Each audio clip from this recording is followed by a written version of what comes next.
जय माता दी। अब सुनिए देवी भागवत महापुराण की आगे की कथा। श्री महादेव जी बोले, भगवती कामाख्या के शक्तिपीठ में जो व्यक्ति वैशाख की तृतीया तिथि को भगवती चंडिका की पूजा करके उनके श्रेष्ठ मंत्र का जप करता है, उसको करोड़ों गुना अधिक पुण्य प्राप्त होता है तथा उसका पुनर्जन्म नहीं होता। चतुर्दशी तिथि को शिवरात्रि के दिन रात्रि में मुझ शंकर की पूजा करके देवताओं के लिए भी दुर्लभ सर्वतीर्थ स्वरूप भगवती कामाख्या के उस शक्ति पीठ में उपवास करके सावधान होकर मनुष्यों को प्रत्येक पहर में सदा वहां स्थित रहकर परम भक्ति पूर्वक देवी की पूजा करनी चाहिए। ऐसा करने से वो सैकड़ों अश्वमेध यज्ञ करने के समान महापुण्य प्राप्त करता है और काशी में स्नान दान आदि जन्य जो फल प्राप्त होता है वो कामाख्या पीठ में शिवरात्रि के पूजन से ही प्राप्त हो जाता है। मुनि श्रेष्ठ, कुरुक्षेत्र में करोड़ों गायों का दान करने से जो फल होता है उससे अधिक फल उसे प्राप्त हो जाता है। भक्ति पूर्वक जो व्यक्ति मुझे एक बिल्व पत्र प्रदान करता है वो उत्तम मुक्ति को प्राप्त होता है। ये सत्य है, इसमें कोई संदेह नहीं है।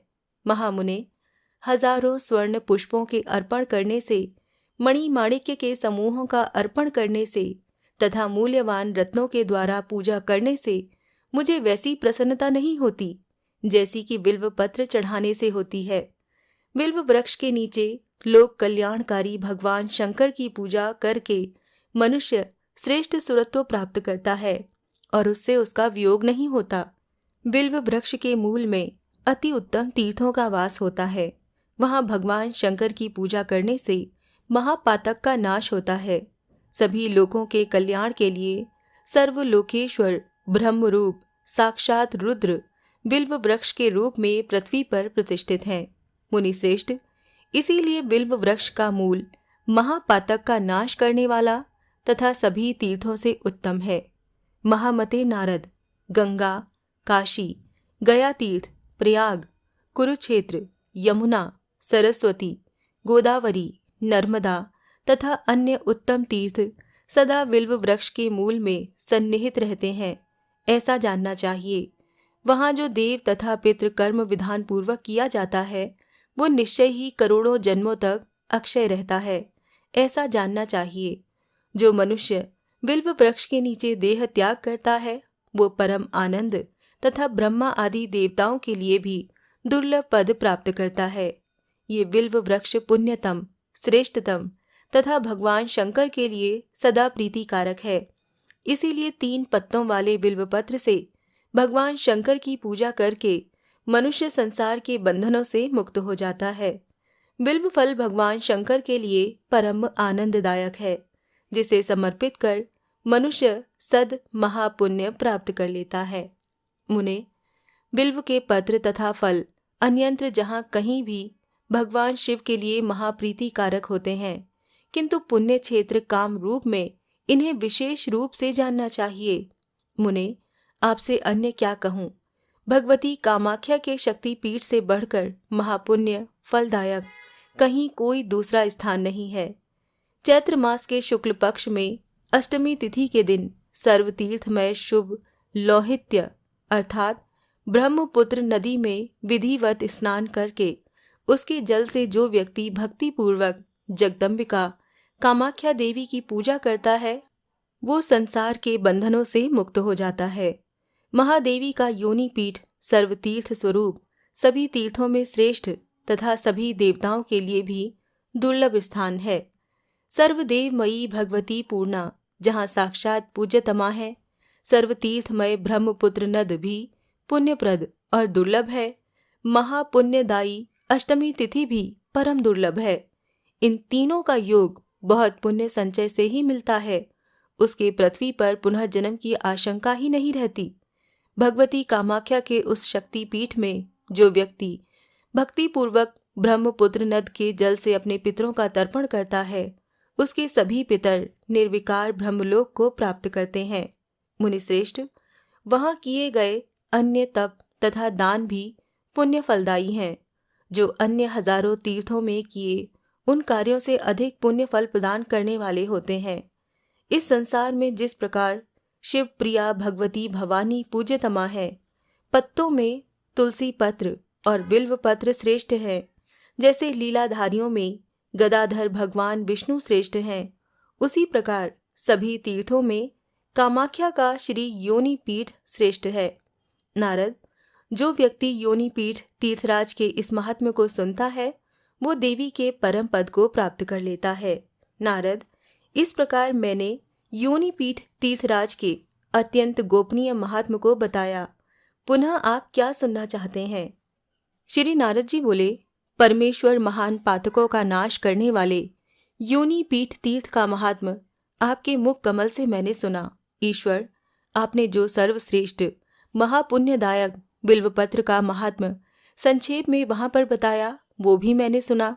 अब मैं तुलसी पत्र का परम अद्भुत महात्म्य सुनना चाहता हूँ, तथा महादेव संक्षेप में रुद्राक्ष और भगवान शिव की पूजा के विषय में भी संक्षेप में मुझे उपदेश दें। श्री महादेव जी बोले, महामते, तुलसी का महात्म्य संक्षेप में सुनिए, जिसे सुनकर मनुष्य सभी पापों से मुक्त हो जाता है। सभी लोगों के रक्षक, विश्वात्मा, विश्वपालक भगवान पुरुषोत्तम ही तुलसी वृक्ष के रूप में प्रतिष्ठित हैं। दर्शन, स्पर्श, नाम संकीर्तन धारण तथा प्रदान करने से भी तुलसी मनुष्यों के सभी पापों का सर्वदा नाश करती है। प्रातः उठकर स्नान करके जो व्यक्ति तुलसी वृक्ष का दर्शन करता है, उसे सभी तीर्थों के संसर्ग का फल निस्संदेह प्राप्त हो जाता है।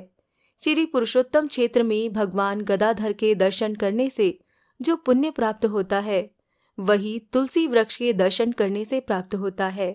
मुने, वही दिन शुभ कहा गया है जिस दिन तुलसी वृक्ष का दर्शन होता है, और तुलसी वृक्ष का दर्शन करने वाले व्यक्ति को कहीं से भी विपत्ति नहीं आती।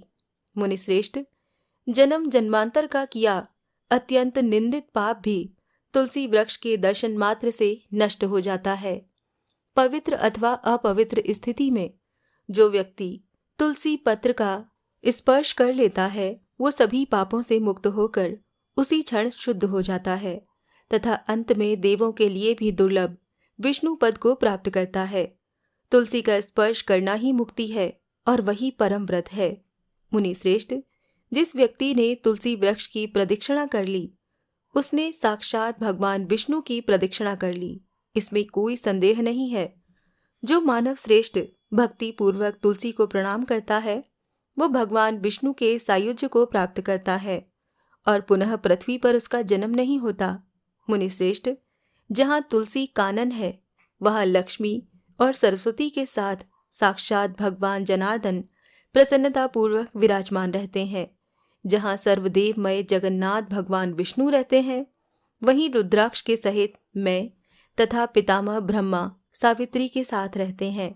मुने, इसीलिए वो उत्तम स्थान देवताओं के लिए भी दुर्लभ है।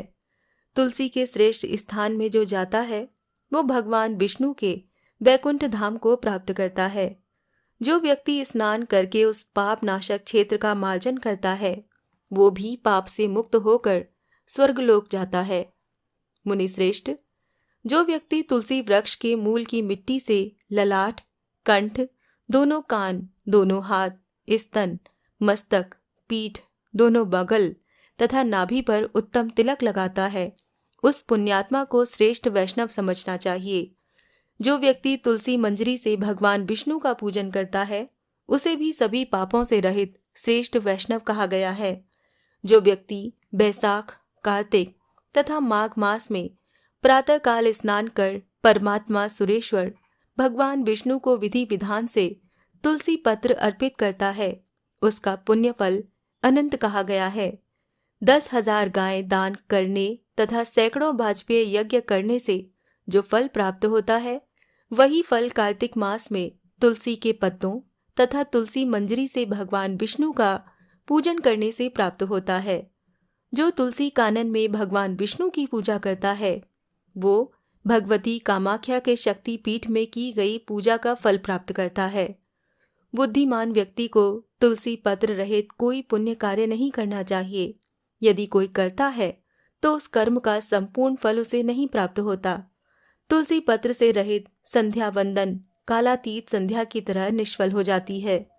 तुलसी कानन के मध्य में तृणों अथवा वल्कल वृंदों से भी भगवान विष्णु के मंदिर का निर्माण कर जो उसमें भगवान विष्णु को स्थापित करता है तथा उनकी भक्ति में निरंतर लगा रहता है, वो भगवान विष्णु के साम्य रूप को प्राप्त करता है। जो व्यक्ति तुलसी वृक्ष को भगवान विष्णु के रूप में समझकर 3 प्रकार से शरीर, मन और वाणी से उन्हें प्रणाम करता है, वो भगवान विष्णु के साम्य को प्राप्त करता है। सुरासुर जगत गुरु देव देवेश, आपको नमस्कार है।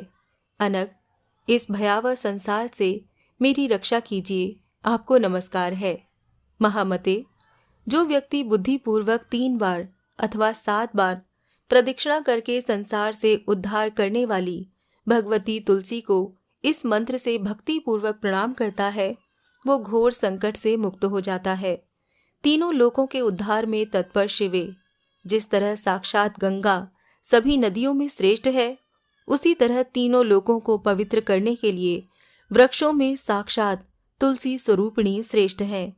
तुलसी, आप ब्रह्मा, विष्णु आदि प्रमुख देवताओं के द्वारा पूर्व में पूजित हुई हैं।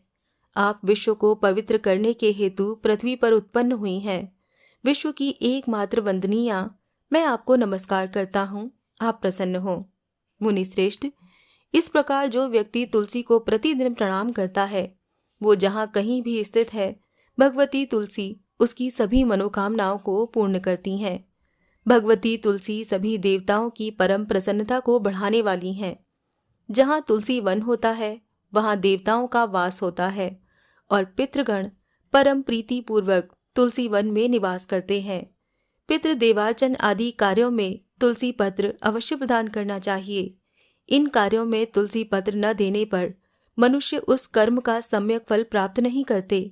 महामते, लोक मुक्तिदा भगवती तुलसी को त्रिलोकीनाथ भगवान विष्णु सभी देवी देवताओं और विशेष रूप से पितृगणों के लिए परम प्रसन्नता देने वाली समझना चाहिए। इसीलिए देव तथा पितृ कार्यों में तुलसी पत्र अवश्य समर्पित करना चाहिए। जहाँ तुलसी वृक्ष स्थित है, वहाँ सभी तीर्थों के साथ साक्षात भगवती गंगा सदा निवास करती हैं। मुनि श्रेष्ठ, इसीलिए तुलसी वृक्ष के निकट देह त्याग करने वाले मनुष्यों को वही फल प्राप्त होता है जो गंगा में देह त्याग करने का होता है। यदि अत्यंत भाग्यवश आंवले का वृक्ष भी वहां पर स्थित हो, तो वो स्थान बहुत अधिक पुण्य प्रदान करने वाला समझना चाहिए। महामते, देहधारियों का यदि उस स्थल पर अज्ञान से भी देह त्याग हो जाता है, तो उनकी मुक्ति हो जाती है। ये बात सत्य है, इसमें कोई संशय नहीं है। जहाँ तुलसी और आंवला के निकट बिल्व वृक्ष भी है, वो स्थान साक्षात वाराणसी के समान महातीर्थ स्वरूप है। उस स्थान पर भगवान शंकर, देवी भगवती तथा भगवान विष्णु का भक्ति भाव से किया गया पूजन महापातकों का नाश करने वाला तथा बहुपुण्य प्रदायक जानना चाहिए। जो व्यक्ति वहां एक बिल्व पत्र भी भगवान शंकर को अर्पण कर देता है, वो साक्षात भगवान शिव के दिव्य लोक को प्राप्त करता है। महामते, उसी प्रकार तुलसी पत्र तथा धात्री पत्र द्वारा भगवान विष्णु की पूजा करने से वो व्यक्ति भगवान विष्णु की सायुज्य मुक्ति को प्राप्त कर लेता है। जो व्यक्ति वहां भगवान विष्णु, भगवान शिव अथवा देवी भगवती को एक बिल्व पत्र अर्पण करता है, वो भी पाप से मुक्त हो जाता है। मनुष्य वहां प्राण त्याग कर उस क्षेत्र के प्रभाव से मोक्ष प्राप्त करता है तथा उसका पुनर्जन्म नहीं होता। मुनि श्रेष्ठ, इस प्रकार मैंने इनका महात्म्य संक्षेप में आपसे कहा। जो मनुष्य इस महात्म्य को सुनता है, वो भी स्वर्गलोक को प्राप्त करता है।